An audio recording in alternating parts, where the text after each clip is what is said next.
আজ তেলাপিয়া মাছ নিয়ে নিয়েছি। তোমাদের সাথে আগেও শেয়ার করেছি যে আমার মেয়ে তেলাপিয়া মাছ খেতে চেয়েছে, তা কালকে আমি পেয়ে গেছি বাজারে। তা দেখো তেলাপিয়া মাছ নিয়ে নিয়েছি আমি। এখানে আমি 4 পিস মাছ নিয়ে নিয়েছি মা মেয়ের জন্য। আর বাকি মাছটা দেখো আমি রেখে দিয়েছি। মাছগুলো কেমন হয়েছে তোমরা বলবে। আর আজকে আমি মাছটা করব, দেখো এখানে আমি সমস্ত মশলা নিয়ে নিয়েছি।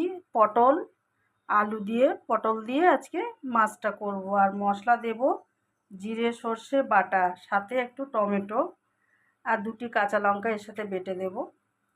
এই মাছের রেসিপিটা আমার মা খুব ভালো করতো, তা আজকে দুঃখে নিয়েছি। তারপরে এই মাছ ভাজার তেলে পটলগুলোও আমি ভেজে নিলাম। এরপরে দিয়ে দেবো আমি 5 ফোড়ন। তোমরা কি দাও জানি না, আমি 5 ফোড়ন দিলাম। আমার মা যেহেতু 5 ফোড়ন দিত তাই জন্য 5 ফোড়ন দিলাম। দিয়ে আলুগুলো একটু ভেজে নেব।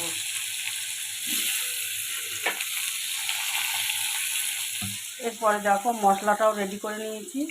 এর মধ্যে আমি টমেটোটাও দিয়ে নিয়েছি। কেন বলো তো, টমেটোগুলো আজকাল কেমন যেন শক্ত, মানে সিদ্ধ হতে চায় না, ওই জন্য এর মধ্যে দিয়েই আমি পেস্ট করে নিয়েছি। চলো আলুটা ভেজে নিই ভালো করে।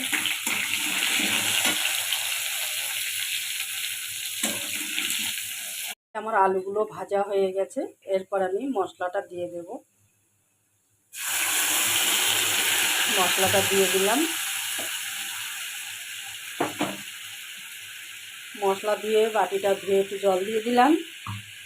আর দিয়ে দেবো হলুদ গুঁড়ো আর একটু লঙ্কার গুঁড়ো দিয়ে দেবো। আর যেটা দেব স্বাদ অনুযায়ী লবণ। সব একসাথে ভালো করে একটুখানি নেড়ে চেড়ে নেব।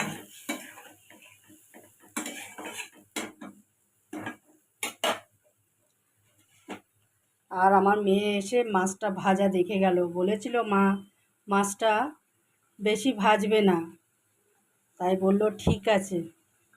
আচ্ছা বেশ ভালো। তাহলে বন্ধুরা মায়ের রেসিপি রেডি হয়ে গেছে। কেমন লাগলো দেখো।